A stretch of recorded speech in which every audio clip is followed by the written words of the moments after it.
গতকাল আমি ইঁচড় চিংড়ি বানিয়েছিলাম খুব সহজভাবেই, তাই ভিডিওটা আপনাদের সাথে একবার শেয়ার করছি। যদিও দেখে সবাই ভাববে যে এটাতে নতুন কি, তাও বানিয়েছিলাম আর খেতে খুব ভালো হয়েছিল, তাই আপনাদের সাথে একবার শেয়ার করলাম। চিংড়ি মাছটাকে ছাড়িয়ে ভালো করে ধুয়ে ওইটাতে নুন হলুদ ভালো করে মাখিয়ে নিয়েছিলাম। আর অন্যদিকে কিন্তু আমি ইঁচড়টা বাজার থেকে যেহেতু কাটিয়ে নিয়ে এসেছিলাম, সুন্দর করে প্রেসারে একটু নুন হলুদ দিয়ে সিদ্ধ করে নিয়েছিলাম। এটাই হলো গিয়ে আমার সহজভাবে রান্না করা। যেহেতু আমি আগে ভালো করে একটু সিদ্ধ করে নিয়েছিলাম, তারপরে তেলের মধ্যে হালকা একটু শ্যালো ফ্রাই করে নিয়েছি। তারপরে সেই তেলে চিংড়ি মাছটাকে হালকা করে একটু ভেজে নিলাম। এই ইঁচড়টা সিদ্ধ করা যেহেতু আছে, এটাতে কিন্তু রান্নাটা আমার খুবই তাড়াতাড়িভাবে হয়ে যায়। আর তেল, গোটা গরম মশলা আর একটু জিরে ফোড়ন দিয়ে ভালো করে পেঁয়াজগুলো দিলাম।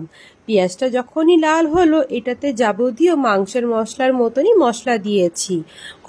5 থেকে 6 কোয়া রসুন, একটু আদা, একটা গোটা টমেটো, লঙ্কা আর দিয়েছি 5টা গোটা কাজু দিয়ে ভালো করে পেস্ট করে ওটা দিয়েছি। আর জিরে, ধনে, কাশ্মীরি লঙ্কা গুঁড়ো, নুন হলুদ আর সামান্য একটু মিষ্টি দিয়ে মশলাটা কষতে দিয়ে দিলাম। মশলাটা ভালো করে যখন তেল ছেড়ে আসবে তারপরেই সব করব। আর তার মধ্যে একটুখানি আমি দই অ্যাড করেছি সাইড থেকে, যেহেতু দইটা দিলাম পেঁয়াজ আছে বলে।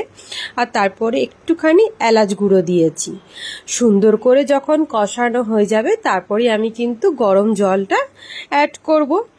এটা কিন্তু এইভাবে রান্নাটা আমি দেখেছি খুব তাড়াতাড়ি হয়ে যায়, না হলে ইঁচড় আলু সব কিছু সিদ্ধ হতে ভীষণ একটা টাইম টেকিংয়ের ব্যাপার হয়ে যায়। এই ছিল আমার রবিবারের মেনু। এত সুন্দর খেতেও হয়েছিল, বেশ যেমন মাংসের মতন করে খেতে লাগছিল। এইটা রান্না এইভাবে থাকলে পরি আমার মনে হয় রবিবারের দিন মাংস কেউ বাড়িতে আর চাইবেই না। এইভাবে ইঁচড় রান্না করে দেখবে, আপনাদেরও ভীষণ ভালো লাগবে। সাথে ছিল স্যালাড, পাতলা করে মুসুরির ডাল, মাছ ভাজা আর ছিল একটু শাক।